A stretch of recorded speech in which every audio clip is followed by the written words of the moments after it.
Hey everybody, welcome back. Sagittarius here. It's a Sunday afternoon. Just came back from Omaha on a whim, basically. Just decided to get out of the house a little bit and didn't have anything planned this weekend, like I said in my previous video. So just ended up kind of being a boring weekend for me, but did a lot of listening, catching up on stuff, and writing some reviews and stuff. Just kind of absorbing, because oftentimes I feel like I'm never stuck in the house. I'm always doing something outside, and so it was kind of nice just to kind of chill this weekend, except for today I just felt like traveling. So in this video I'm going to be sharing one that I picked up today at Grapefruit, and then the rest that I found in Lincoln. At the very end I'm going to be sharing the quote-unquote Grail. Well, to me it is. I mean, it's certainly one that I've had a little difficulty tracking down, a decent copy. And this one is decent. I'm very satisfied with this copy, so stick around for that one. But yeah, we're going to start off with this one. So I literally just got home and hit the record button and haven't listened to this yet, but finally picked up a copy of Stone Harbor Emerges. Got this at Grapefruit, and every time I'm in there I always see this one, and I see it out in the shops, wherever I go, and it just seems like I always leave it behind for something else, But yeah, it's a great private pressing from '74. It's kind of a mixture between like psychedelic folk, but there's also some like really crude, raw, hard rock numbers on here. And the whole thing is really lo-fi, very crudely recorded, but that's kind of the charm, It's got a very spatial, very one-of-a-kind, almost sounds like one microphone in the room kind of sound. So I'm looking at this for the first time, but yeah, I'm gonna kind of dive into this backstory here. Cool photographs. I think they're from Ohio, I want to say. It's a cool insert, and this is like the most recent reissue on Outsider. They've reissued it one other time, I think back in 2019. But this is like the 2022, I think, came out. It came out on like purple wax, and then this is the black vinyl. Kind of interested to see how this sounds. I'm sure it sounds pretty good, being, Gearson distribution. Got tracks like Grains of Sand and Rock and Roll Puzzle, kind of more hard rock numbers. Summer Magic Is Gone. It's just a really kind of spatial, celestial sort of folk tune. Very magical, very mystique. I forget what the second half sounds like, but the first half always just entranced me, just how it sounded, This is fantastic, and a little shout out to Grapefruit Records. It's the best Omaha shop, I think. At least curates what I'm into, for sure. Especially the reissue section, and some of the used vinyl is pretty good too. Got some trading in and only paid a little bit out of pocket for this, so very, very pleased to pick this up. Here's the shot of the Obi strip here. And then, yeah, I think the remainder here is stuff I picked up from Lincoln since I've been away, so I'm going to dive into those. I got another item too I'm going to share that I picked up, but probably going to leave it for another time because it's a box set. Probably do a video on its own about it, but it kind of ties in with one of these records I picked up as well. But I'm going to start off with these two. I picked these two up from Backtrack Records, and man, there were some sweet deals in there. I don't go in there all the time. Oftentimes it's like the same used section, and just occasionally there'll be a little surprising piece in there, and there were two definitely ones that caught my eye, and so I finally picked up on a copy of Fifth Dimension, promo copy, and I featured this in one of my trip videos, if you guys remember. Got a little bit of water damage on the bottom, which is like the only thing. Wax is really great. Record's even better than the sleeve condition. Still got the timestamp on the front. Not too bad of a copy. Got a great deal on this. 24, yeah, I think it was 25 bucks. This is a really minty, close to mint copy. Fifth Dimension, just love how that pops, you know, that white Columbia. And this does sound amazing. This is a mono promo. What else can be said, man? Arguably the first blown psychedelic folk rock record of its kind. You know, coming from 66, early 66. This has got some innovative stuff for its time. You know, what was to become kind of that West Coast sound. Very much what was like, you know, Jefferson Airplane takes off kind of sounds, and you know, they were in the midst of it, man. And this is great Los Angeles, you know, 12-string guitar, Rickenbacker folk rock of the highest order. So don't need to go too much into this one. You guys know it. Just a really cool piece. Couldn't leave it behind for that price. I've never had a copy of this. Just kind of waiting for the right copy to come along, and I think this is the one. Just, you know, because these promos I think are going for like $100 or so in this condition. So couldn't leave it. But this next one was even more surprising to me. I was like, what is this doing in here? So I was checking out the $4 section. Sometimes there's some cool finds in there occasionally, and I've never seen anything cooler than this, man. This was a really good piece to find. Sagittarius, the blue marble, in the $4 bin. I got photo evidence to prove it, but yeah, this is fantastic. So the sophomore album, Sagittarius, still missing present tense, which is like my favorite, of course. I think it's everybody's favorite of the two, but this has still got some really great, dreamy pop psych, but also kind of a sunshine pop mix as well. Definitely some Baroque elements floating throughout as well. You got tracks like In My Room, I Sing My Song, title track, and Cloud Talk. Some of the highlights on here.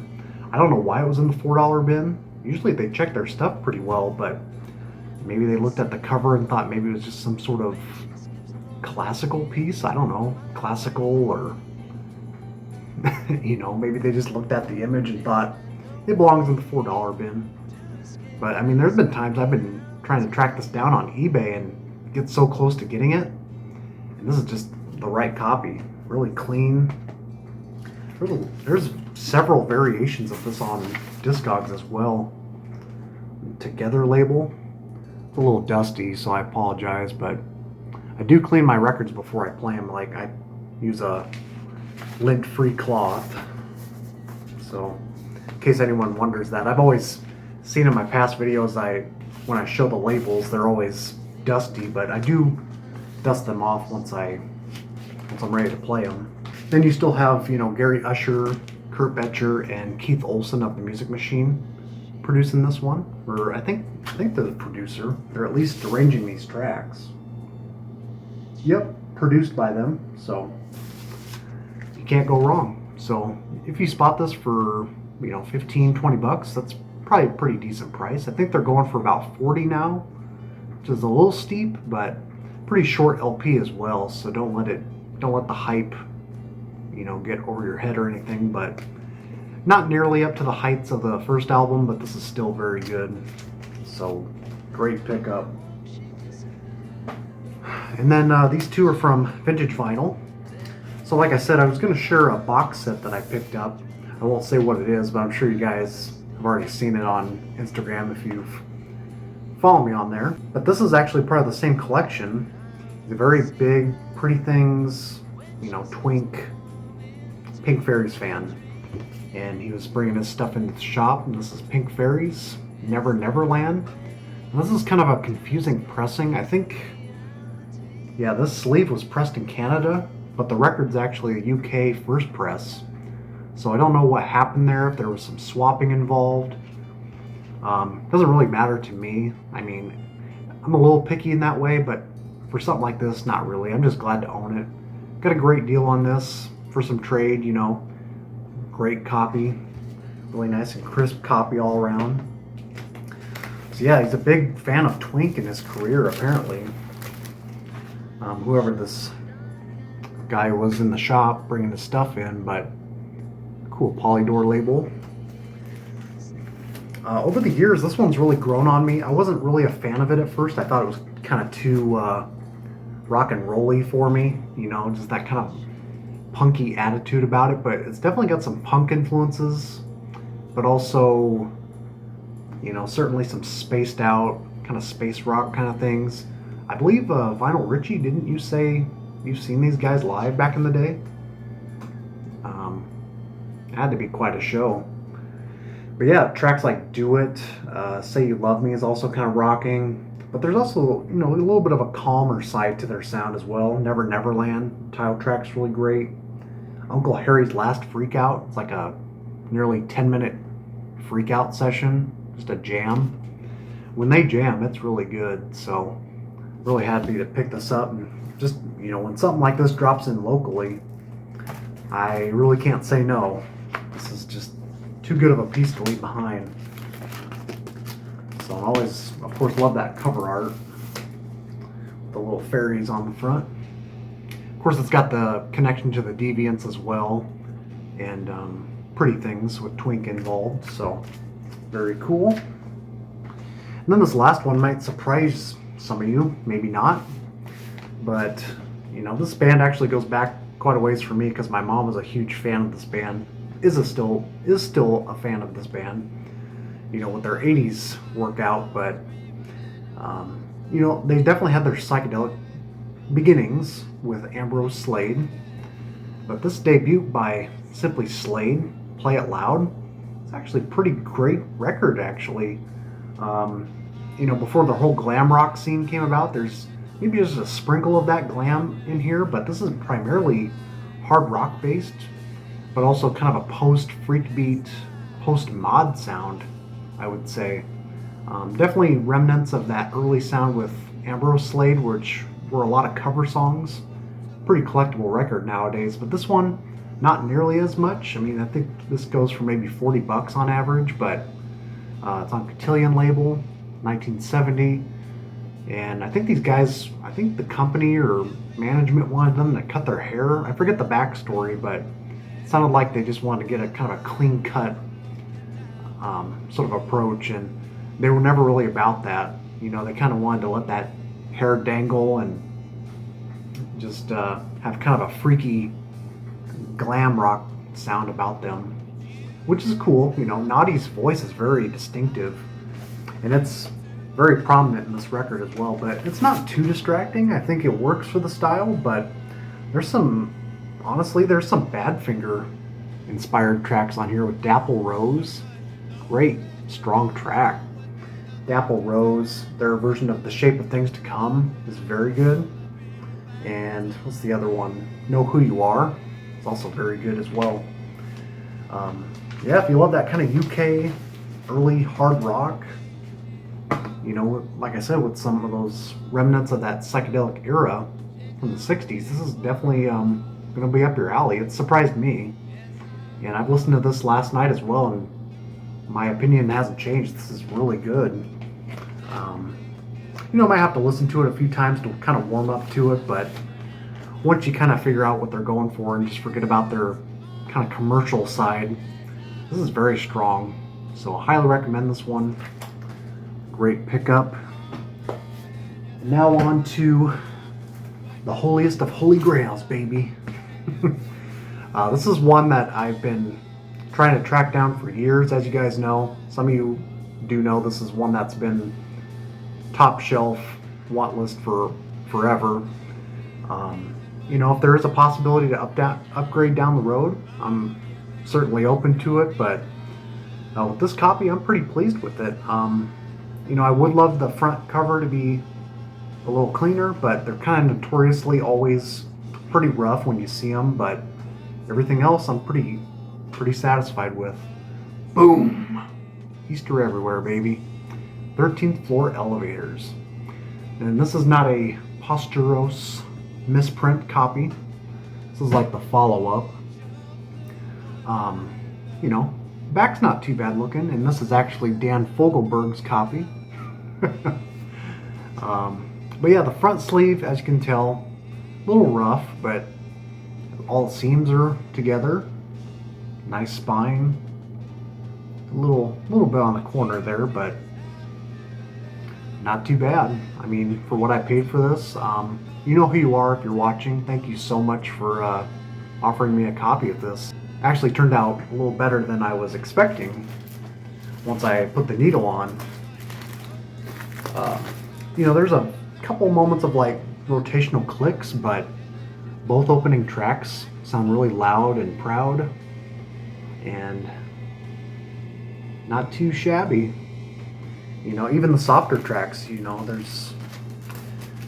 they're kind of obviously notorious for having noisy pressings, international artists, but still, I mean, I'm very, very happy with this copy. I mean, I know I keep saying that, but I am.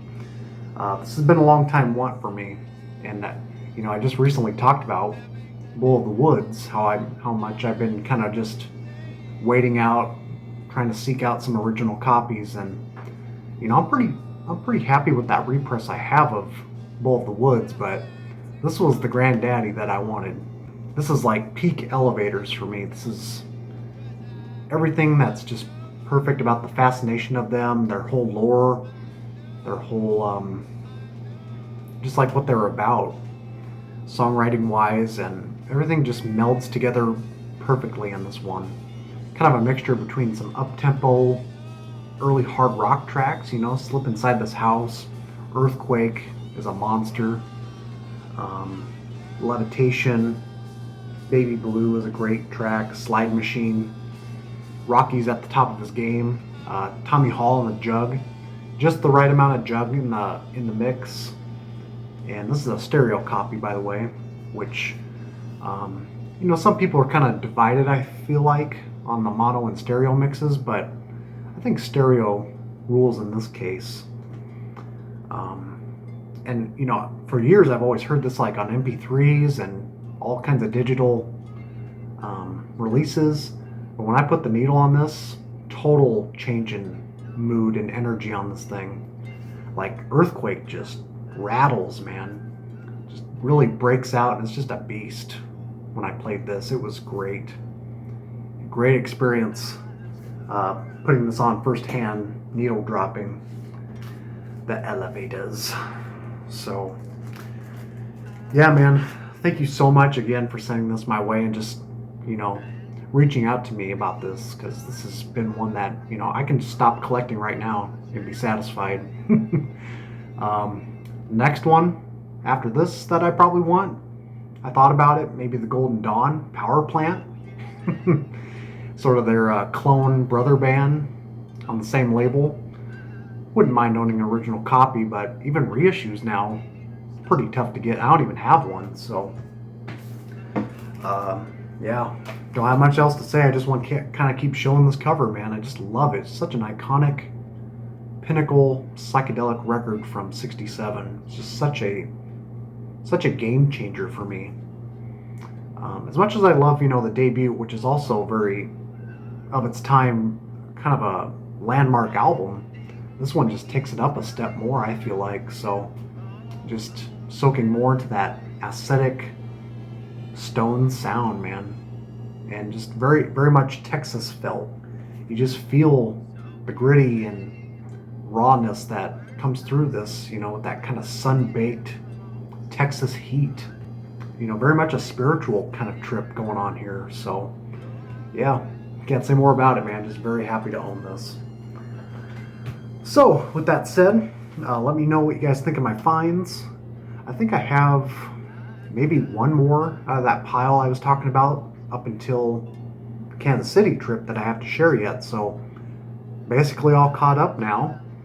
And I have, I think, like I said, 15 LPs from Kansas City that I have to share yet. So maybe I'll split that video up into two, but I still have to listen to, you know, the majority of them. I only gotten through like, you know, 3 to 5 records. So just slowly absorbing them, slowly just giving patience with them. So I'm just kind of taking them in easy, like what you should when you are into this sort of thing. So, anyways, guys, hope you guys had a good weekend. And I might do a trip video this week. We'll see. I'll be out of town next weekend, so give me something to do while I'm editing and see if the editing works on my video editor.